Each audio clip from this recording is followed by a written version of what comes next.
for tonight is topic 3.3, how to use retail data naman. Okay? So 'di ba sinabi ko kanina sa pinaka-start, meron tayong institutional mindset, meron tayong retail mindset. And pinakita ko na rin yung yung emotional cycle ng isang retail trader, 'di ba? Hindi nakakatuwa, 'di ba? Tignan yung ganyan. Yung mga yay, trade ako, tapos biglang ay bumaba. Sige, mag-exit ako, tapos pagbaba biglang umakyat. Ay, regret ko 'to. Dapat nag-hold na lang ako. Tapos biglang umakyat ulit. Sige, FOMO, papasok ako, ganyan. Tapos biglang bumaba. Yung mga ganyan yung roller coaster of emotions. Ngayon, ito yung thing eh. Majority ng retail traders ay nagte-trade ng ganyan. Okay? And hindi natin kayang baguhin yan ng basta-basta. Kasi for one, hindi available yung education na to sa kahit sino.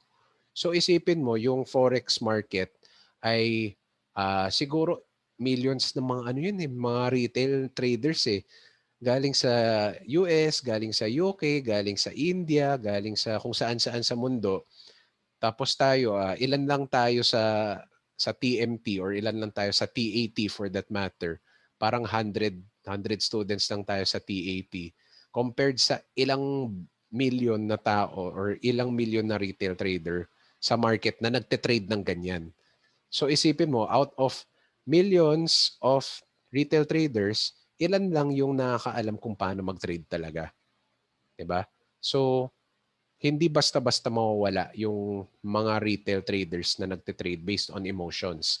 The good part here is pwede natin gamitin yung data ng retail traders na nagte-trade ng ganyan, yung mga emotional traders, to our advantage. May ganyan din.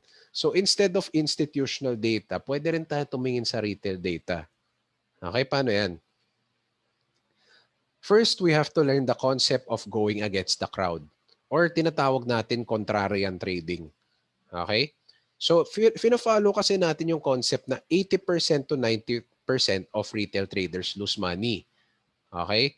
They trade based on FOMO, greed, and fear of losing.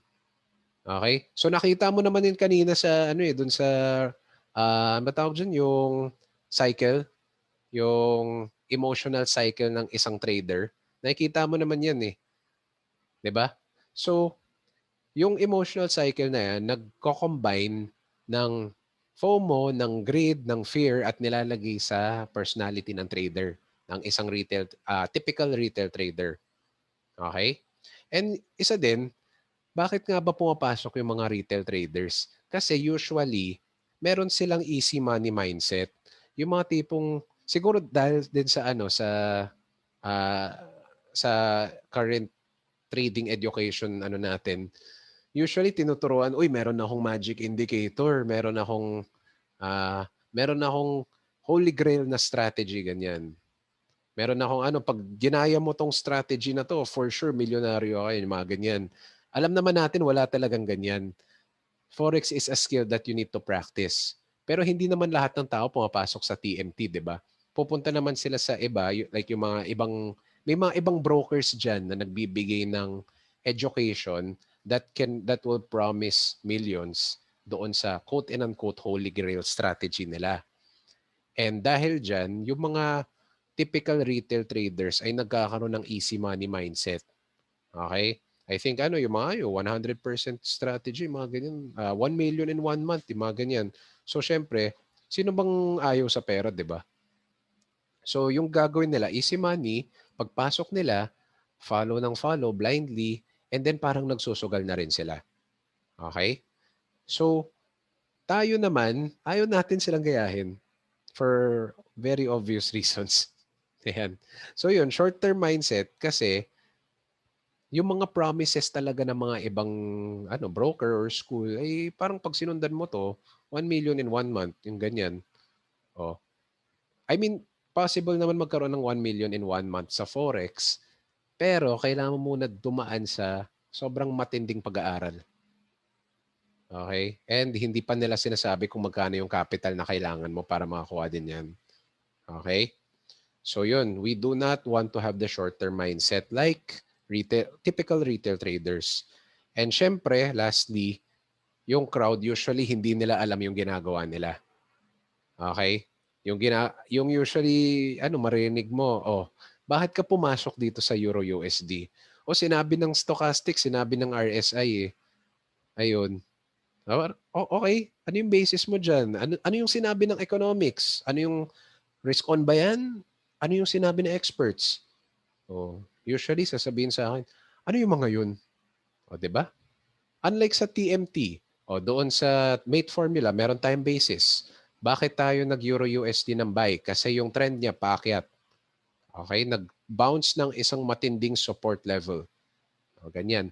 Meron siyang magandang pattern. Ayun. Meron tayong economics to back it up. Kasi risk on yung market. Ganyan. Tapos meron din tayong confirmation from COT. Aligned yung strat natin dun sa experts. Yung typical retail trader, walang ganyan. And majority of retail traders think like that. Wala silang ganyang basis. And therefore, pwede tayo mag-go against the crowd. Kasi alam natin to. So dapat i-opposite talaga natin yung ginagawa nila. So yun. Ito magbibigay ako ng sobrang gandang example. Ayan. This is ETHUSD. Okay? Ethereum USD. So, naging mainit yung yung Bitcoin ngayon eh, 'di ba? Naging mainit siya. So, 'yun. Yung Bitcoin market, especially lahat ng crypto in general, nung umakyat si Bitcoin, umakyat din sila Ethereum eh, syempre naman. Kasi si Bitcoin yung parang main driver ng crypto market. So, usually kapag umaakyat si Bitcoin, umaakyat din yung mga iba. Pwede natin isipin na si Bitcoin ay yung SPX 500 and then yung mga other cryptocurrencies ay yung mga risk-on currencies. Parang ganyan siya. Okay? So ito example, Ethereum. Ako, firm believer ako sa idea ng Ethereum ever since. Hindi ko masyado trip yung idea ng Bitcoin. Pero yun, yung mga iba kasi ginagamit lang nila to as a means to make money. Okay? Kasi parang easy money siya, 'di ba? Tingnan mo yung pagka-trend niya na sobrang sharp. Pero ano ba yung basis dito? So, yung reason kung bakit pinapakita ko tong FUSD is to show you the range of emotions or paano mag-trade ang mga retail. Kasi hindi pa pumapasok yung institution sa crypto and therefore halos puro mga retail yung nandito.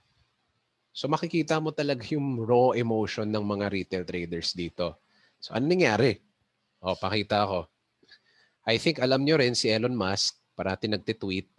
So medyo nakakainis din. Pero yun yung nangyari. So yung nangyari dito, makikita mo umakyat yung price dito. Sige. Kulay pink. Yan, umakyat yung price. So syempre, yung ginagawa ng tao ay yung mga hindi nag-aral ng price action. Bili lang sila ng bili. Bakit? Naniniwala ako sa Ethereum eh. Naniniwala ako sa Bitcoin. Maganda yung idea. So magbabay lang ako. Tapos meron ng maganda, may nakakatawang term yung cryptoverse. Ang tawag hodl or hold on to your dear life. Ayan, meaning hold lang. Kahit bumagsak yan, hold pa rin. So yun, hodl. Yun yung tawag.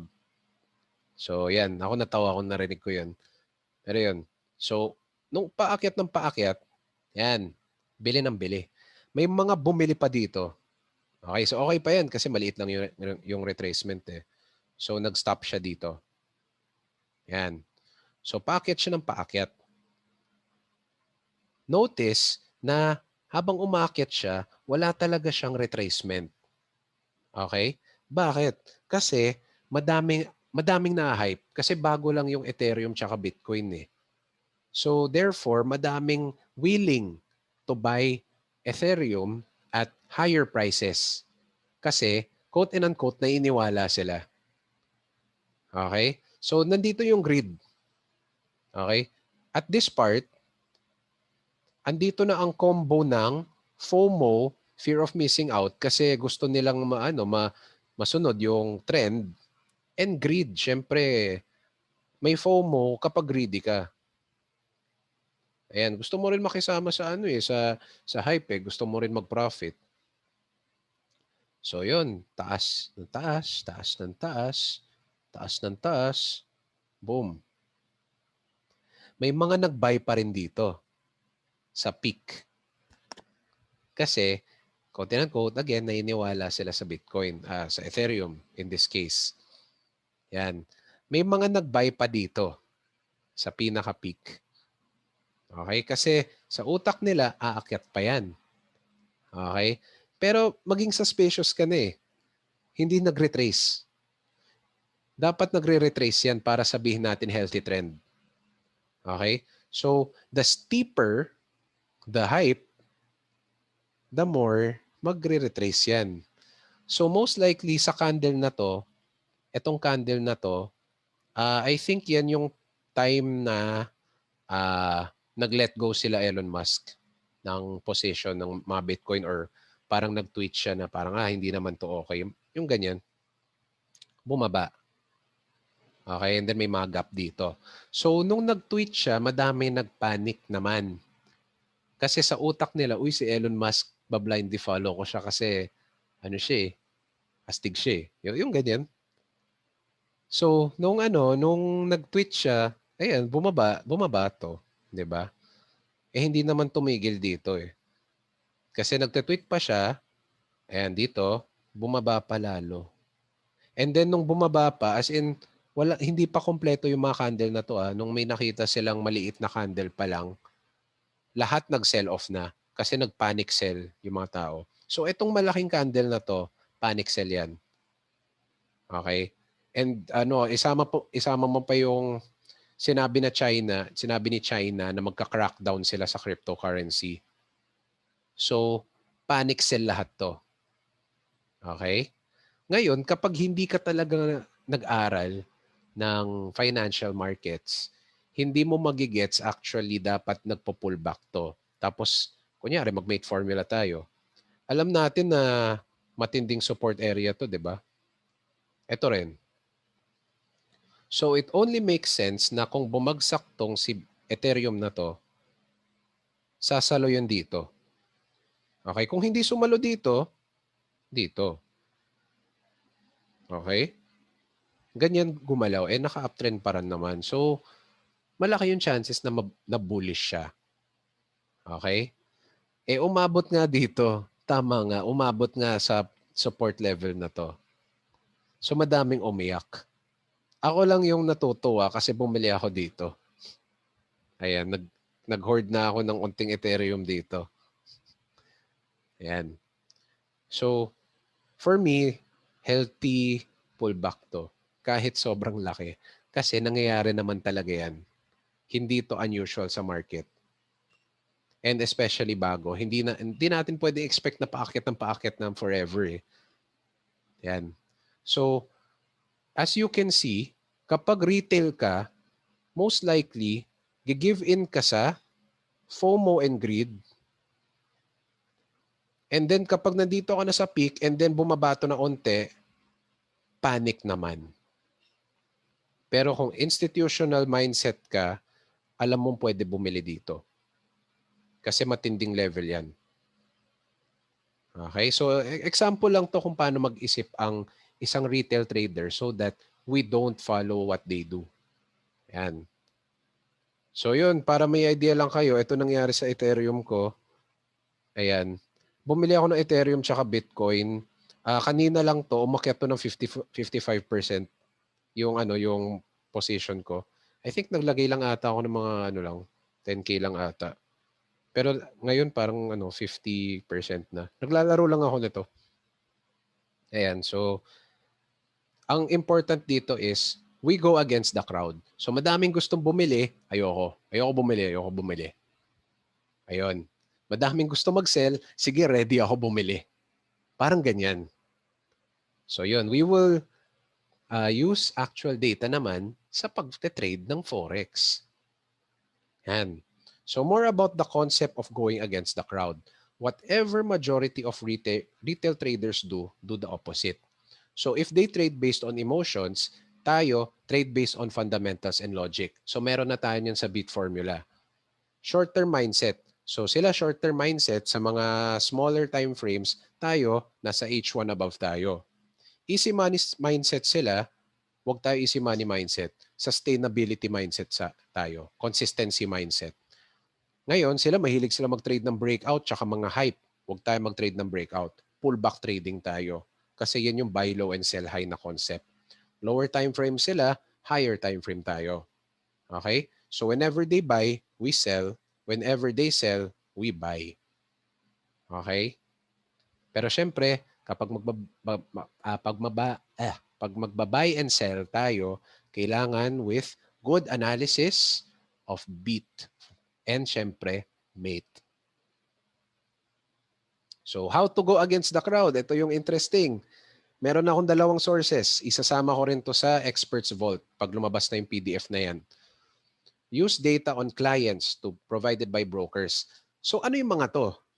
Basically, this is data of the clients ng mga brokers. Okay? Si IG, for example, broker yan. Okay? IG is a broker. Malaking broker siya.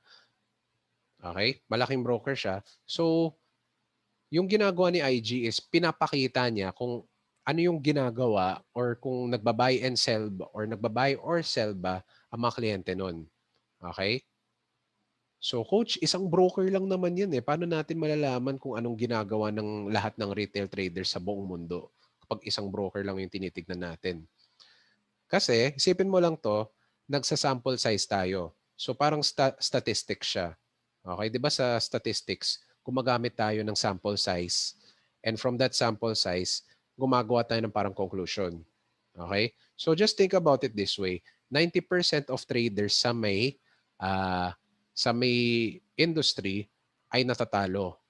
So if we get a sample size from IG or yung mga ibang brokers and then tinitignan lang natin yung mga ginagawa nila, may-gets natin ano yung mood nila sa pagte-trade or kung paano sila mag-trade. And kung anong ginagawa nila, we do the opposite. Okay? So papakita ko yung itsura. Ito, FXSSI first. Ay. Yun. So ito yung itsura nun. FXSSI. Ito yung itsura niyan. Yan. Okay? So yung link nito is fxssi.com/tools/current-ratio. Okay? So yun, pwede nyo balikan yung webinar na to later para makuha yung exact link. Tapos yun, pwede nyo i-type na lang. Pinapakita dito yung data or yung mga buy and sell orders ng clients from 1, 2, 3, 4, 5, 6, 7, 8, 10 different brokers. Tapos i-average nila. Okay? And then meron kami makikita sa iba din Meron din tayong AUD-JPY, Euro-AUD, AUD-USD. Sorry. Yan, GBP-JPY. So pinapakita kung majority of clients ba sa Forex Factory ay nagbabuy or sell. And if they are, ilan? Parang ganyan. Okay? So yun, balik tayo dito. Yan, yari dito. Okay? So, ganito ang rule natin. Kasi we want to trade against the crowd. Okay?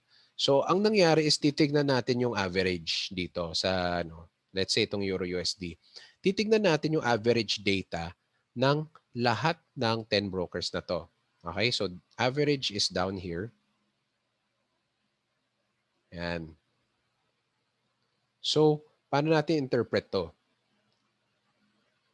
According to FXSSI data, 67%, 67, almost 68% of clients from these brokers ay nag-short ng Euro-USD. And 32% lang ang naglolong. So kung 90% of retail traders are wrong, edi dapat mag-long ako. Kasi most likely itong 68% ay mali. 'Di ba? So yun. So coach, ano yung magandang ratio na pwede natin tignan sa average? Ito yon. Ideal ratio is 35 to 65 or 65 to 35. Okay, so do the opposite. Kung 35% ang buy, 65% ang sell, you buy. Kung 65% ang buy and 35% ang sell, then you sell. Always doon tayo sa minority pagdating sa retail data. Okay? Kasi ayaw natin gayahin yung 90% of retail traders na nagkakamali. Okay? Kasi nag-aaral na tayo. Right? So therefore, wag tayo mag-commit ng same mistakes as the retail crowd. Kasi alam natin matatalo yung mga yan. Okay? So that's source 1. Meron akong source 2, yung Daily FX/Sentiment Report. Yan naman ay tinatawag na IG Client Sentiment. Okay? So as you can see, yung data nito mas ano siya, no, mas comprehensive as compared to yung yung isa. So pakita ko lang yung website. Ganito yung itsura niyan. So as you can see, no, yung mga retail data providers, hindi sila nagpo-provide lahat ng mga currency pairs. Okay? Just a few. So pwede mo lang siya gamitin as parang extra reference lang, pang extra confirmation sa trade mo. So let's say ito. Ito yung list na available. So pumunta tayo sa may Euro USD, for example. Ito Euro USD. So CTRLF, Euro USD. Okay. Yan. So meron siyang chart dito and then meron pa siyang explanation sa baba para mas madaling i-interpret. So yun, sinasabi ni IG dito, we typically take a contrarian view to crowd sentiment, and the fact that traders are net short suggests that euro prices may continue to rise. So in other words, since madami ang nag-short na retail traders sa IG, mag-long tayo. Traders are further net short than yesterday and last week, blah, blah. So sabi nila meron siyang bullish contrarian trading bias. Meaning, majority of the crowd ay nag-short, di dapat tayo, mga educated na traders, maglo-long. Ganyan. Yon. So yun, dun balik tayo sa dito. Okay. So coach, paano basahin to? Okay, very simple naman. So first ay titignan natin, ito actually itong malaking part na to, pwede natin tong i-disregard. Ang mas important kasi ay yung ito. Itong nasa ilalim, itong part na to. Okay? So yung gagawin natin, titignan natin to. Oh. Kahit itong front part na to, kasi ito lang yung recent pinaka-recent. Okay? So, paano to basahin? Basically, sinasabi niya kung ilan yung longs and ilan yung shorts ng mga kliyente ni IG. Okay? Or ilan yung buy orders, ilan yung sell orders. Ngayon, if mapapansin no, etong red na to, yan yung mga sell orders. So, yung curve niya ay paakyat. Kung tinignan mo to. Parang pag ganun. Paakyat yung curve na onte. Ito naman, yung mga longs, pababa. So, palitan natin yung kulay. So, yun. Focus tayo dito. Itong curve lang. Itong pinaka-recent. Parang ganyan yung curve niya. So, I would say medyo steady siya. Okay? Steady. Not really paakyat, not really pababa. Steady siya. So, pwede natin sabihin na matibay or malakas yung loob ng mga retail traders mag-short pa rin or mag-sell. And then, dito naman, bumababa yung number of longs. Okay? Bumababa. And as you can see, sobrang layo ng difference nilang dalawa.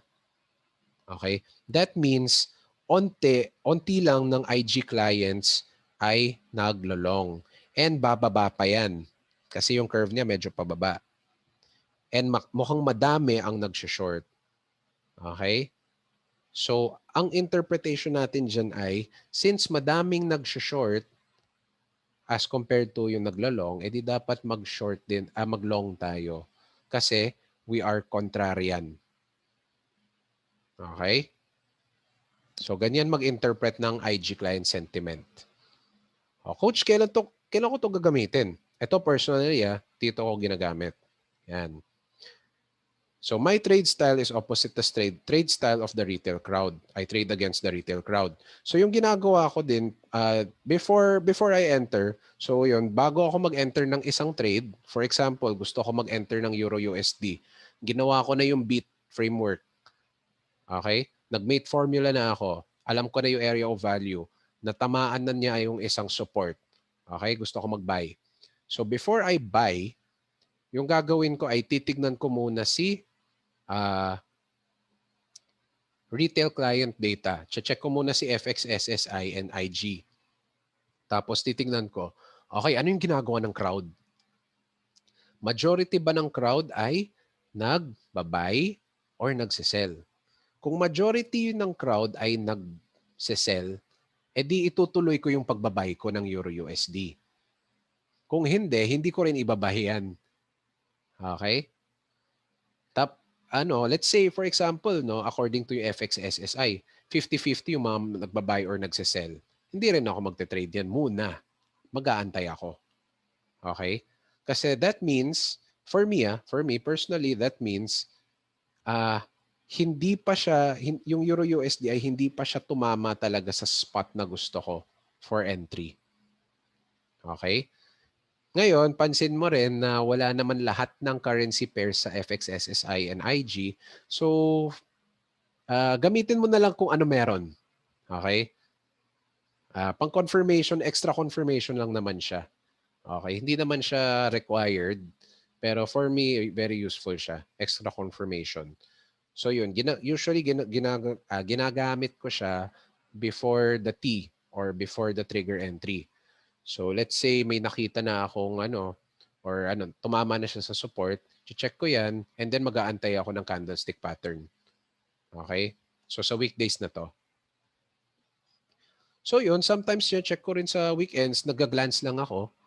Pero usually talaga, ginagamit ko rin siya pang entry trigger. Okay? Yung contrarian type of trading.